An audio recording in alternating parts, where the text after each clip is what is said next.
Yo, what's up guys, it's NLW here, back again with another video. Today, gonna do one of my series where I talk about a wrestling show and what I think of it. Is it still good? You know the drill. This, I'm going to be talking about SmackDown. Now, last Friday, SmackDown just had their first show back in front of fans, and I'm recording this just after Money in the Bank. So Money in the Bank, a lot of people thought it was a great show. I thought it was alright too. And I will mention a bit of what happened at Money in the Bank in this video, but for now, I'm just going to be talking about SmackDown as a whole. Obviously, the first show back, it's going to be stacked, so it might not be an accurate representation of what it's going to be like in the next few weeks, but things do seem to be heating up on the road to SummerSlam, so it's definitely something that has piqued my attention and my interest. But before I get into the video, make sure you like it as it helps get the channel out there. Comment down below as well, do you watch SmackDown on a regular basis and do you enjoy it? And as always, remember to subscribe to NLW Figs. So without further ado, let's get into it. So with this edition of SmackDown that I'm talking about, I'm not really going to be talking about the product as a whole because I've not really been keeping up with it, but I will give you my first impressions as someone who's not been following SmackDown or any WWE really for a couple of months. I'll tell you what my first impressions are of this SmackDown show as a whole. So open up. Really cool to see the fans back, and they're obviously rabid. Hopefully in the next few weeks the fans are rabid because, you know, it's been a while since they've been in there. They're going to want to give their all to the product and kind of really help elevate it in a way, like that monster pop that John Cena got at Money in the Bank. But in this edition of SmackDown, we opened up with Vince McMahon saying, "Where the hell have you been, pal?" And it was, yeah, it was quite a funny way to open the show. Quite nice. And then first man to make his entrance, the first wrestler to make his entrance on the show was Roman Reigns, and my god, what an insane reaction from the crowd, getting like visceral boos and also kind of smarky cheers as well. Just so hyped, and all the time that they've been in the Thunderdome, you can't tell what the genuine reactions are, so to just hear it in live and in person, it's like, geez, Reigns is minted, he is a star, he's got the look, he's got just that star power about him that very few in the WWE have at the moment. So anyway, he's got the Usos backing him up, and it's a 6-man tag, got Rey Mysterio and Dominic. Love that tag team, think they're great baby faces, and they're teaming up with a rated R superstar Edge, and for Edge to wrestle in his first match on SmackDown for quite a while actually, I think it is, I could be wrong on that one, but yeah, they're teaming together for the first time here tonight, and yeah, just a fantastic opener for a new era, so to speak, in front of new fans. Like, the action in this one was non-stop. Dominic was really pulling out some really cool moves in this one as well, which I really dug, and then they got the heat on Dominic for a while. Rey comes in like a house of fire, and then Edge just destroys everyone. Love the dynamic of this 6-man tag. Usually I'm not a fan of 6-man tag matches, but this one in particular to kick off the evening was fantastic. And even though Reigns and the Usos got the win, afterwards Edge got the heat back with the chair move to Roman Reigns, so made the crowd happy at least. And then some stuff teased between Rollins and Edge, which obviously at Money in the Bank we kind of assume that that's where they're going to be facing at SummerSlam, Rollins versus Edge, although I will tell you, NLW did it a few years ago, so you can check that out. And next up we got a promo from Sami Zayn, and the guy, he's continuing his conspiracy gimmick. I think he's a great promo. I wish he was less of a comedy character and more taken a little bit more seriously and pushed up the card a little bit, not just stuck in the mid card, but it is what it is. He cuts this promo on the crowd, and then suddenly Finn Balor makes his return to the main roster, hitting the coup de grace on Sami Zayn, again getting a monstrous ovation, and the crowd, to be fair to them, they were hot the entire night, which I thought was fantastic. So already in the second segment, you've got this big star in Finn Balor coming back. He is smiling a little bit, which I'm not too sure about. The Prince character he had in NXT while he was NXT champion, I thought, was probably the best that Finn Balor has looked in WWE thus far. You know, some of that gritty New Japan type of character to him, but I hope he maintains some of that edge that he has in NXT. Obviously, you can't keep that going forever on the main roster, but I'd like to have him be not necessarily a tweener per se, but not be such a smiley, oh, goody babyface, you know? But still, with Balor on the SmackDown brand, it's going to stack that roster, and I'm very much looking forward to seeing what he does next. Then we got the women's tag champions Natalya and Tamina facing Shotzi and Nox.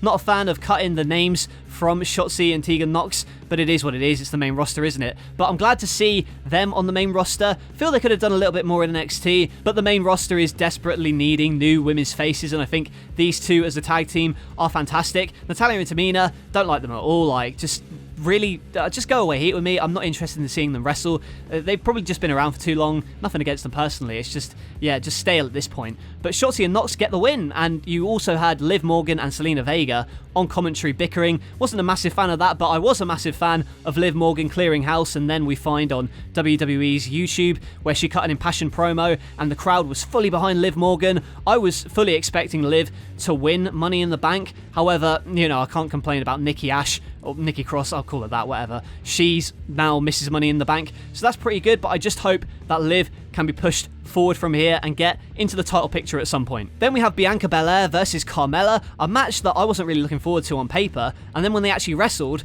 they blew me away. It was really, really good, to be honest, and the reaction again, like this crowd made this show, and I hope that that momentum can continue as the crowds coming back is somewhat novel at the moment, and the product is hot going into SummerSlam, hopefully. So, yeah, you got Bianca getting its monster reaction and then showing off the power and just in front of the crowd as the champion. Really, her first title defense in front of people as well just really blew me away, and I'm very happy that she won. Obviously, they're going to have a rematch next week. I don't like the constant rematches. That's one of my nitpicks about WWE at the moment, but certainly a good match to show off Bianca Belair. Then we had Cesaro going against Otis. It was a quick one. Nothing really happened in this one. Chad Gable interfered, got hit with a swing, which was cool, popped the crowd, but then Otis with the big splash off the top rope. I can't really complain because I like all of these guys, and I think that Otis could be a good heel, if pushed properly, but man, just seeing how far Cesaro has sunk down the card, the fact he wasn't even in Money in the Bank is a real shame, but hopefully he can bounce back, but I don't have much hope. The stop-start booking of Cesaro, I hope it doesn't ruin him. I hope he bounces back from this and gets back in the title picture sooner rather than later, because I don't really want him hanging around with Chad Gable and Otis. Then we come on to the main event, Fatal 4-Way. It felt pretty quick when I was watching it, so it didn't really go too long. Rollins, Big E, Kevin Owens, and King Nakamura. First thing I'll say about Nakamura, I think his act is improved with Rick Boggs next to him. I don't know if that's a controversial opinion or not, but I think that it's what he needs to kind of really get that rock star character over, and looks a little bit more vicious. Kevin Owens is Kevin Owens, he'll do crazy stuff. Big E as well, he's got all the momentum in the world, as I'll get to in a moment when I talk briefly about Money in the Bank. But yeah, a big time elbow drop from the top rope through the announce table. Kevin Owens really putting it all on the line then. And then you had Rollins hitting a stomp on Big E and pinning him, then climbing to grab the briefcase symbolically as SmackDown goes off the air. This was, I will say, a really, really enjoyable show for someone who's not watched SmackDown in a while. I've heard good things about SmackDown, but I have been skeptical about it. I feel like Roman Reigns was really the only highlight of SmackDown,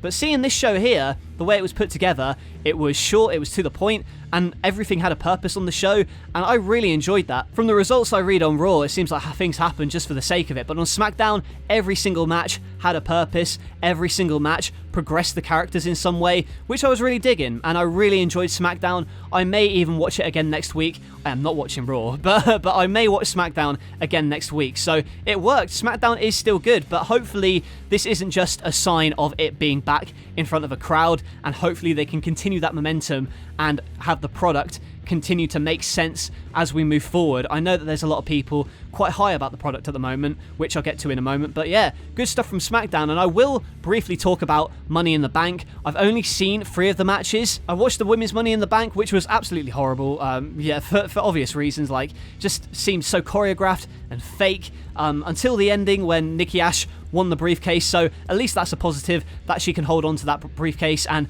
hopefully cash in at the right time if the progression of her character improves with time. But yeah, that Alexa Bliss voodoo stuff on Zelina Vega, that was just such trash. The Bobby Lashley squash, it was what it was. Obviously it's going to build to Big E moving forward, I'm guessing, but I'm not going to hold my breath. I was going to watch Rhea versus Charlotte, but then I saw that Charlotte Flair won the title again. I'm like, why? I mean, it's nothing against Charlotte, because I do think she's a great wrestler, and I've been one of the people to defend her to people like in the past, but yeah, I just don't see the point of another Charlotte Flair title reign unless she's defending it against Becky Lynch, which would make sense for Becky to win it back and then maybe do a thing with Becky and Rhea, but I'm not holding my breath on that one. We also had the men's Money in the Bank ladder match. Really stacked match. Obviously, it's difficult to kind of innovate, but I thought it was a really fun match, and the ending with Big E winning, right cool. I hope that Big E becomes WWE champion, beats Bobby Lashley, ends his reign of terror, and the New Day can celebrate. I think that would be a great story to tell. And then the main event of Roman Reigns versus Edge. This really felt like a Ruthless Aggression main event in terms of the way it was paced and the way it was told, the story was told. I thought it told a really good story. One nitpick about this one, there's no need for rest holds for like 2 to 3 minutes at a time. It felt like there was a lot of stalling in this one. Could have cut off about 10 minutes of this one. I get that they're trying to use the selling. That's something that's lacking in modern wrestling at the moment, which is good that they brought it here, but maybe a tad too much still action or no action at all. but there's a lot of interference at the end. It's overbooked. Reigns ends up winning, and then John Cena comes back at the end. It looks as if we're going to have Cena versus Reigns at SummerSlam, which would be fantastic, and then Edge versus Rollins as well, a match that, that's why I booked it for NLW Insurgents, I believe, back in 2017, because it was a dream match for me then. It's a dream match for me now, probably the one that I'm looking forward to the most. But yeah, after Money in the Bank, you're looking at SmackDown and the landscape of it. It looks as if, although John Cena is going to be appearing on Raw, and this video is going to go up after that, so I don't know what the plan is going to be. So I'm filming this Monday morning, so just take that with a pinch of salt what I say. But with SmackDown, you've got Seth Rollins, Kevin Owens, Cesaro, Edge, Rey Mysterio, Roman Reigns, John Cena, Finn Balor, and so many more as well. Just a stacked roster. And the women's division as well, with Shotzi Blackheart, Tegan Nox, Bianca Belair. It's in good hands at the moment. And can I say as well, one man in particular made SmackDown a lot more interesting to watch, and that man was Pat McAfee. I love